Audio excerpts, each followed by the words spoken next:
My name's Vas Donoudis. I'm the executive chef at Shed 5. Today we're going to be cooking a dish called Prawn Saganaki, which is a very traditional Greek dish done in a modern way. I grew up on this dish. I saw it in tavernas growing up, going out with family and friends here in Melbourne. So the main ingredient today are these beautiful king green prawns from South Australia, and one of the few sustainable fisheries in the world. Then we have some beautiful broad beans, which are very spring and run through all the way through to summer. Then we have an amazing barrel-aged feta from Greece, which is aged in barrels for 12 months. Then we have an amazing micro herb that we finish the dish with, which is sorrel, which is a very lemony spinach type leaf. One of the main ingredients in prawn saganaki is tomatoes, and to modernise that here at Shed 5 we use beautiful heirloom tomatoes. So the first thing we do is take off the shell. I like to keep the head on. I also leave the tail on. That's for a cleanliness issue. It's really good for people to pick them up with. Basically just cut a slit down the back of it, and then you can see that intestine that runs all the way down the back of it. You just pull that out, it's like a plug. Place the prawns, which we have 4 here today, which is enough for 2 as an entree, so these are large prawns.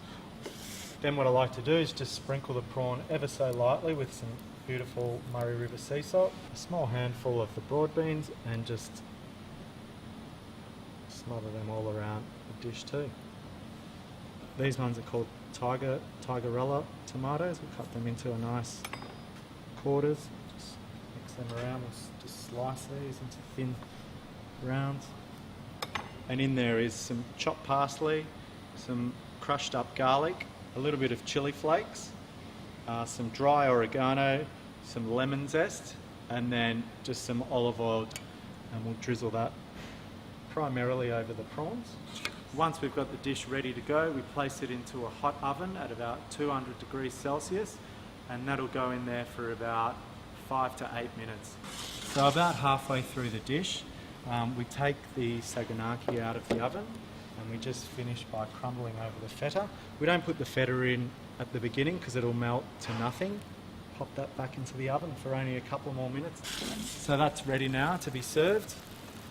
As you can see, the prawns are nicely cooked through.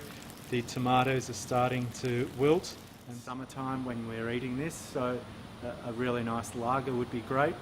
And even if you were going to have some wine, a really nice dry white wine, so something along the lines of a Riesling. We'll sprinkle some of this lovely lemony acidic micro sorrel over the top.